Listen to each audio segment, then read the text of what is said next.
चुनाव नामांकन पत्र के दाखिला के समय में सब लोग चल अचल संपत्ति सहित सभी चीजों को सार्वजनिक रूप से रखते हैं। कोई क्यों छिपाएगा? अरे कोई क्यों छिपाएगा? लेकिन जिस रकबे की बात कर रहे हैं, जिस जगह की बात कर रहे हैं, वो तो क्लरिकल मिस्टेक है भैया।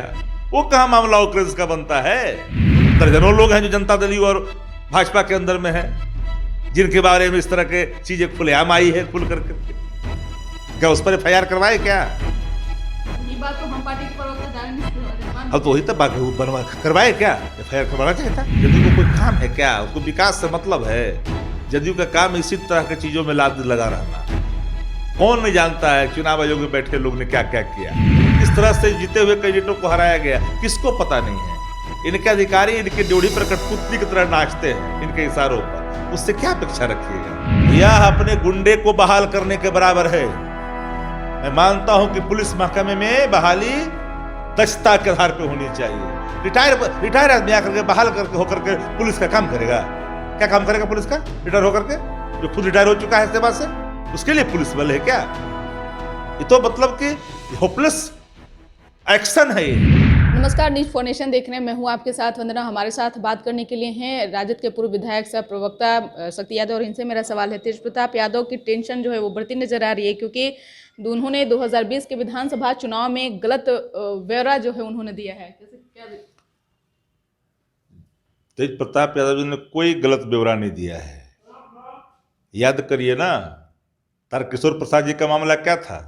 जो उप मुख्यमंत्री बने हुए हैं, उनके भी मामले खुल करके सामने आए थे। तो एक क्लरिकल मिस्टेक को कोई ऑकरेंस मानता है और जनता दल ही उसको आरोप लगाती है, तो दुर्भाग्यपूर्ण है ना। ये क्लरिकल मिस्टेक तो कार्यालय का है, तो तथ्य छिपाने का मामला कहाँ है भाई?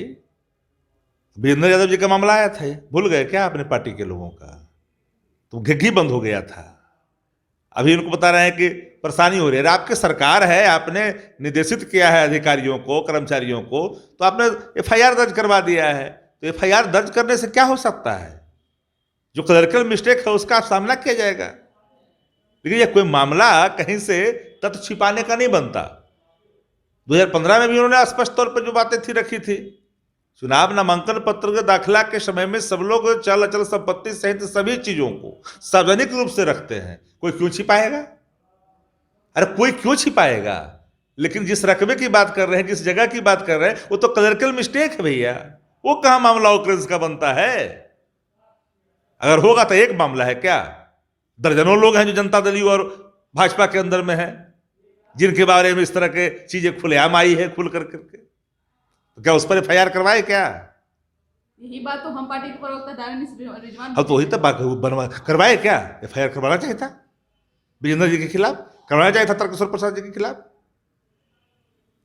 एक नहीं अनेक हैं।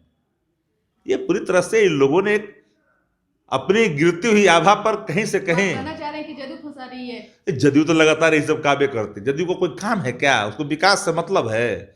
जदयू का काम इसी तरह की चीजों में लाद लगा रहना। कौन नहीं जानता है चुनाव आयोग में बैठे लोग ने क्या क्या किया, क्या क्या किया अधिकारियों ने, किसको पता नहीं है। किस तरह से चुनाव में प्रभावित किया गया, किसको पता नहीं है। किस तरह से जीते हुए कैंडिडेटों को हराया गया, किसको पता नहीं है। इनके अधिकारी इनके ड्योढ़ी पर कठपुतली की तरह नाचते हैं इनके इशारों पर। तो उससे क्या अपेक्षा रखिएगा? तथ्य की जानकारी रखे बगैर उसको ऑकरेंस मान लेता है लोग। दूसरा मेरा सवाल है कि जिस तरह से आपने कहा कि उनके अधिकारी जो हैं वो उन्हीं की बात सिर्फ मानते हैं, तो वैसा ही कुछ ये भी आया कि संविदा पर इंस्पेक्टर और सब इंस्पेक्टर और सिपाही भी बहाल किए जाएंगे। देखिए, संविदा पर पुलिस महकमे में बहाली लठैत बहाल करने के बराबर है। जहां बेरोजगारी का केंद्र है बिहार, युवा जहां दर दर की ठोकरी खा रहे हैं नौकरी के लिए, अब रेगुलर बहाली करिए। अब क्यों सहमे हुए हैं? अब चाहते कि लठैत बहाल करें संविदा पर, सब इंस्पेक्टर के तौर पर, पुलिस के तौर पर। रिटायर करने वाले व्यक्ति को बहाल करोगे? जो युवा भटक रहा है, दर दर की ठोकरें खा रहा है नौकरी पाने के लिए, उसको आप नजरअंदाज करोगे? आए दिन सड़कों पर अपनी मांग के लेकर करके आपके सामने गुहार लगाते हैं, लाठियों की बौछार होती है। सारे युवा गर्दनी बाग में अपनी मांगों को लेकर के पड़े रहते हैं। कभी शिक्षक अभ्यर्थी, कभी आपको पंचायत सचिव से अभ्यर्थी, कभी जो है आप देखते हैं कि BPSC के लोग, ये सारे लोग अपनी मांगों के परीक्षा फलाफल के लिए कभी कभी नियुक्ति नहीं होने के सवाल पर लगातार किस तरह से डेटे फेल कर रहा है शिक्षक की बहाली में। रोस्टर कई बार ऐलान करने के बावजूद भी नहीं किया गया। और दूसरे तो संविदा, ये तो अपराध है, युवाओं के साथ घोर अन्याय है। ये कैसे स्वीकार कर सकता है प्रतिपक्ष इन चीजों का मुखालफत करेगी पुरजोर तरीके से। लेकिन सरकार तो कह रही थी कि हम 19 लाख लोगों को रोजगार देंगे, लेकिन रोजगार जो इस तरीके से रोजगार के लिए आप ये रोजगार नहीं है, यह अपने गुंडे को बहाल करने के बराबर है। मैं मानता हूं कि पुलिस महकमे में बहाली दक्षता के आधार पर होनी चाहिए। रिटायर आदमी आकर के बहाल करके होकर के पुलिस का काम करेगा? क्या काम करेगा पुलिस का रिटायर होकर के? जो खुद रिटायर हो चुका है सेवा से, उसके लिए पुलिस बल है क्या? ये तो मतलब कि होपलेस एक्शन है ये। इसको मैं मान ही नहीं सकता हूं कि कोई इंटरेस्ट ऑफ द यूथ है। फिर नए लोगों को कब मौका देंगे? नए लोगों को अवसर को छीनने का इससे बड़ा क्या उदाहरण हो सकता है सरकार का? ये अवसर छीन रहे हैं युवा का, पलायन करने पर मजबूर है युवा, रोजगार के लिए दर की ठोकरें खा रहा है, बाहर के राज्यों में जाता है। उस पर चर्चा नहीं करेंगे, अभी चलेंगे प्राइवेट बहाल होने के लिए, हम इन लोग को स्वीकार करेंगे क्या? बिहार के लोग स्वीकार नहीं करेंगे इस कदम का। तो आप सुन रहे थे कि क्या कुछ कह रहे थे राजद के प्रवक्ता शक्ति यादव। इस खबर बस इतना ही। बने रहिए न्यूज़ 4 नेशन के साथ। धन्यवाद।